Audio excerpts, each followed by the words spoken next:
नमस्कार दोस्तों, जय जोहार। मैं कौशल तिवारी और बिहनिया संझा में आपका स्वागत है। लोकसभा चुनाव की तारीख यानी मतदान की तारीख जैसे जैसे नजदीक आते जा रही है, मोदी शाह के पसीने छूटने लगे हैं। क्या उनकी आंखों की नींद उड़ गई है और घबराहट इतनी है कि वापस फिर उन्हीं मुद्दों पर आने लगे हैं जो देश में नफरत के रास्ते वोटों का ध्रुवीकरण करती है। कल राजस्थान की एक सभा में जिस तरीके से देश के प्रधानमंत्री नरेंद्र मोदी ने विरोधियों पर और उनके खान पान को लेकर प्रहार किया, क्या यह अचानक हुआ है? यकीन मानिए कि सत्ता में आने से पहले और सत्ता में रहते हुए देश के प्रधानमंत्री नरेंद्र मोदी ने जिस तरीके से सीना ठोक ठोक के गारंटी दी थी, क्या वह गारंटी अब पूरी नहीं होगी? और इस गारंटी के फेल हो जाने की वजह से ही अब धर्म और खान पान जैसे मुद्दों का सहारा लिया जा रहा है जो देश में वोटों का ध्रुवीकरण कर दे।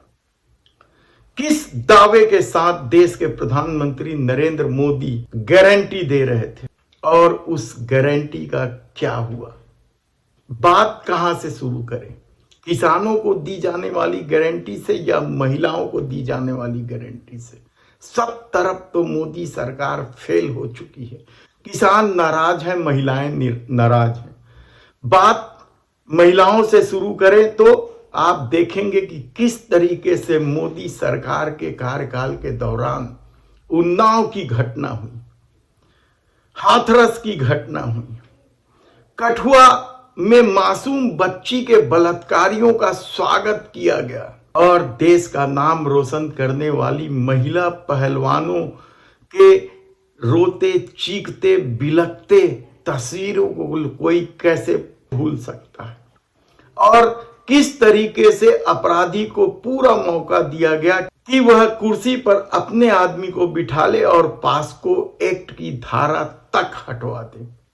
अमित शाह की पुलिस ने पूरा साथ दिया कहा जाए तो गलत नहीं होगा। इसके अलावा BHU में बनारस हिंदू विश्वविद्यालय में भी बलात्कारी के रूप में जो चेहरे सामने आए थे वे भारतीय जनता पार्टी के लोग ही तो थे।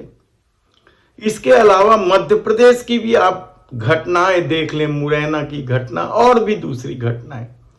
छत्तीसगढ़ में भी रायगढ़ के जिला अध्यक्ष को देख लें या फिर कांकेर में लोकसभा के प्रत्याशी को देख लें। तब ऐसे में महिलाओं को खुश करने के लिए महतारी वंदन योजना के तहत जिस तरीके से 1000 रुपए महीना देने की बात की गई थी, क्या वह पूरी हुई? महतारी बहनी बनवा तो और बड़ी योजना आए है। महतारी बहनी मला जो है तो घर में बता हर एक महिला जेकर बिहार हो गए है हर महीना 1000 रुपया दे जाए। यानी कि अगर घर में सास से दुल्हन बहू होगा ऐसे रखे छे तो 3000 रुपया मिली। और कोई छोटे बड़े नहीं, सबके कलेक्टर के पत्नी तक कुछ नहीं मिली, हमरो को मोरो पत्नी मिली, कलेक्टर के पत्नी तक कुछ नहीं मिली, हमरो को मोरो पत्नी मिली, और गांव के कभी पत्नी लोग के मिली। सबके पत्नी 1000 रुपया महीने मिली। क्या मिला सबको? नहीं मिला।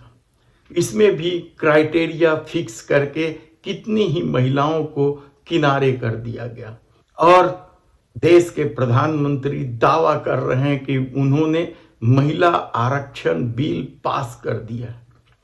बिल तो पास हो गया है, यह सच है, लेकिन ये लागू कब होगा क्या देश के प्रधानमंत्री नरेंद्र मोदी बता पाएंगे? क्योंकि इतनी अड़चनें डाल दी गई हैं, जनसंख्या और परिसीमन, कितनी ही बातें इस बिल के साथ अड़ंगे के रूप में सामने आई है। उसके बाद तो यह लगता ही नहीं कि 2029 के पहले यह लागू हो पाएगा। तब ऐसी परिस्थिति में क्या महिलाएं बेहद नाराज हैं? यकीन मानिए कम से कम छत्तीसगढ़, मध्य प्रदेश और राजस्थान में तो यह स्थिति बन ही रही है। तब किसानों को लेकर यदि बात करें, किस तरीके से सीना ठोक के गारंटी दी गई थी। ये मोदी की गारंटी है। किसान को समर्थन मूल्य मिलना चाहिए कि नहीं मिलना चाहिए, जो भी उसका माल बेचना चाहता है सरकार को लेना चाहिए कि नहीं लेना चाहिए। और गोद लिया हुआ बेटा आपको वादा करता है। पहली ही मीटिंग में भारतीय जनता पार्टी ने संकल्प पत्र में कहा है वो किसानों का कर्ज माफ कर दिया जाए। एमएसपी का उसकी लागत का 1.5 गुना देने का निर्णय कर लिया और बहुत बड़ी मात्रा में आज सरकारें उसकी खरीदी का प्रबंध कर रही। और जब किसान सड़क पर आए 3 कृषि कानून को लेकर, तो उन्हें किस किस तरह की गालियों से नहीं नवाजा गया था। कोई खालिस्तानी कहता, कोई पाकिस्तानी कहता, कोई देशद्रोही कहता, कोई उनके संपन्नता को लेकर भी सवाल उठाते थे। और 3 कृषि कानून बिल को वापस लिया गया और एमएसपी की कानूनी गारंटी को लेकर बात शुरू हुई, तो वह भी तो लागू नहीं हुआ। तब किसान जब फिर एक बार दिल्ली की तरफ कूच करने लगे, तो उनके साथ किस तरह का व्यवहार किया गया। कोई दुश्मन देश के साथ इस तरह का व्यवहार करता है, उस तरह का व्यवहार किया गया इस देश के किसानों के साथ। कीलें बिछा दी गई सड़क पर, बैरियर लगा दिए गए, खाई खुदवा दी गई, क्या क्या कुछ जतन नहीं किया गया। तो क्या लोकसभा चुनाव में किसान मोदी सरकार से खुश है? और क्या मोदी सरकार इस बात को जानती है, इसलिए उसने उत्तर प्रदेश में जयंत चौधरी से हाथ मिला लिया? और क्या जयंत चौधरी यह बात नहीं जानते थे? सवाल इस दौर में कई है, लेकिन सबसे महत्वपूर्ण सवाल तो यही है कि मोदी की गारंटी फेल हो चुकी है। और यह बात शायद खुद देश के प्रधानमंत्री नरेंद्र मोदी भी जानने समझने लगे हैं। इसलिए वे अब लोगों के खान पान पर सवाल उठाने लगे हैं, उनके समय पर सवाल उठाने लगे। और कल तो यहां तक कह दिया गया कि हिंदुओं को चिढ़ाने के लिए सावन और नवरात्रि के अवसर पर कुछ विपक्ष के लोग मांस मछली खा रहे हैं। तो क्या इस देश के तमाम विपक्ष के लोग हिंदू विरोधी हैं, हिंदू नहीं हैं? आप अपने आप से पूछिए और सोचिए कि जब जब इस सत्ता जाने का डर हुआ है, तब तब उसने धर्म और छद्म राष्ट्रवाद का सहारा लेकर लोगों की आंखों में अपनी करतूतों को छिपाने के लिए धर्म की पट्टी बांधी है। तब ऐसी परिस्थिति में जब चुनाव उफान पर है, 19 अप्रैल को पहले चरण का मतदान है और 102 सीटों पर मतदान है।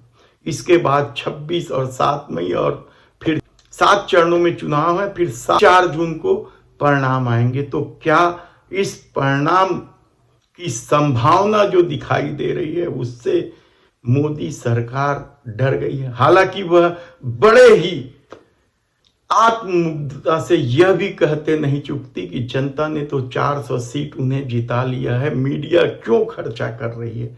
लेकिन क्या भीतर खाने से वह इतनी डरी हुई है कि अब फिर वह राम मंदिर का भी जिक्र करती है, खान पान का भी जिक्र करती है, सावन का भी जिक्र करती है, नवरात्रि का भी जिक्र करती है। और आने वाले दिनों में यकीन मानिए कि जिस तरह की राजनीति चल रही है, आने वाले दिनों में और कुछ क्या क्या देखना पड़ेगा इस देश को, यह समझना होगा।